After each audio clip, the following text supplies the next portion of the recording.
Bismillahirrahmanirrahim. Para kekasih Allah, Rasulullah SAW bersabda, manusia yang paling dicintai Allah adalah yang paling bermanfaat untuk manusia. Dan amalan yang paling dicintai Allah adalah kegembiraan yang engkau masukkan ke hati seorang mukmin, atau engkau hilangkan salah satu kesusahannya, atau engkau membayarkan hutangnya, atau engkau hilangkan kelaparannya. Dan aku berjalan bersama saudaraku untuk memenuhi kebutuhannya, itu lebih aku cintai daripada beriktikaf di masjidku selama sebulan lamanya. Dan siapa yang menahan marahnya, maka Allah akan tutupi auratnya. Barang siapa yang menahan marahnya, padahal ia bisa menumpahkannya, maka Allah akan penuhi hatinya dengan keridhaan di hari kiamat.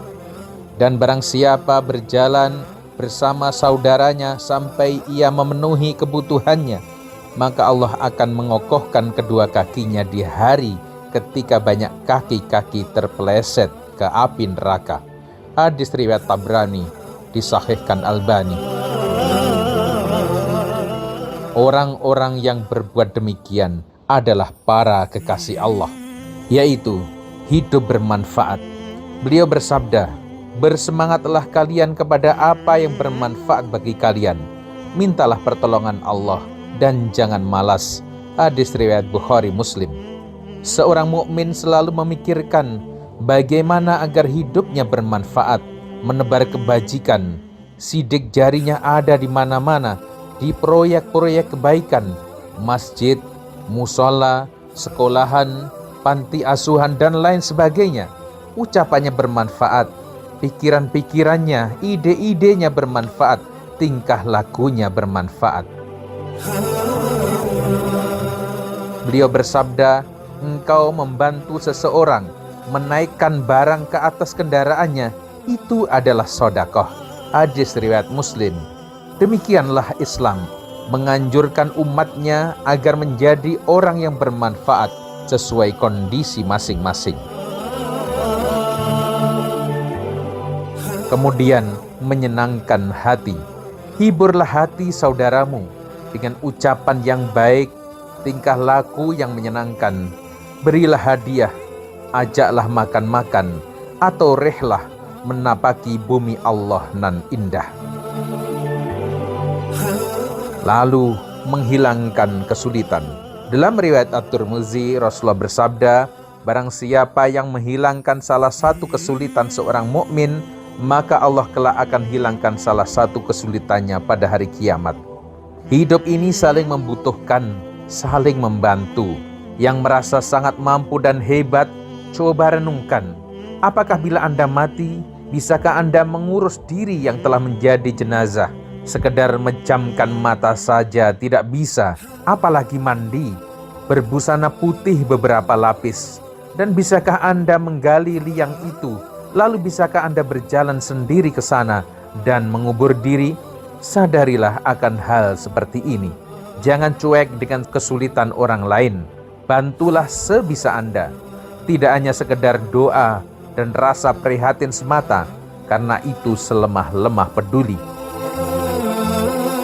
Dengan ilmumu, dengan saranmu, dengan tenagamu, dengan hartamu, dengan koneksimu, dengan jabatanmu, pergunakan apa saja untuk meringankan beban sesama. Dengan bantuan sederhanamu itu, Allah pasti membalasi dengan kemudahan saat-saat genting nan mencekam di hari pembalasan. Kemudian membayarkan hutang. Dahulu ada seorang laki-laki yang suka berbaik hati, memberikan hutangan kepada orang lain. Kemudian ia berkata kepada pelayannya, wahai pelayan, coba kamu lihat, adakah di antara mereka yang sulit membayar hutang? Jika ada, bebaskan saja hutangnya. Maka Rasulullah SAW berkisah tentang lelaki ini. Pada hari kiamat, Allah berkata kepadanya, aku lebih berhak kepadanya dari engkau. Wahai malaikat, bebaskan ia dari api neraka. Hadis riwayat Muslim. Ada kondisi tertentu seorang berhutang. Dalam ayat Al-Quran pun ada, bahkan ayat terpanjang adalah masalah hutang. Artinya, hutang piutang adalah pola muamalah yang ada di masyarakat. Beruntunglah bila dirimu tidak punya hutang, dan keberuntungan itu makin hebat bila dirimu peduli dengan mereka yang berhutang, dengan melunasi hutang mereka. Bukankah Anda ingin dicintai Allah? Kadang untuk dicintai seorang kekasih saja, seorang rela mengeluarkan harta yang sangat banyak sebagai bukti cinta yang sebenarnya juga tidak abadi. Kemudian menghilangkan kelaparan. Adanya orang lemah bukan untuk dijadikan hinaan, namun sebagai pintu kebaikan bagi yang mampu. Kelaparan muncul bukan hanya bagi si miskin, namun juga pada siapa saja. Lihatlah korban banjir, gempa bumi, erupsi, dan lain sebagainya. Mereka kelaparan karena keadaan darurat yang menimpa mereka. Padahal kita cukup sekali kenyang bila makan. Maka pakailah modal belanjamu untuk berbagi demi meraih cinta ilahi. Kemudian membantu urusan saudara hingga tuntas. Hal itu lebih disukai Rasulullah SAW daripada i'tikaf di Masjid Nabawi sebulan lamanya. Padahal beliau bersabda, sholat di masjidku ini lebih utama dari 1000 sholat di masjid lainnya selain Masjidil Haram. Hadis Bukhari Muslim. Membantu mengurus yang sakit atau lamaran, nikahan, membantu membangun rumah atau membereskan suatu urusan, bahkan membantu belanja ke pasar atau sekedar menawarnya atau memilih barang atau hal-hal lainnya, dan di akhirat diteguhkan kakinya saat menghadapi hisab.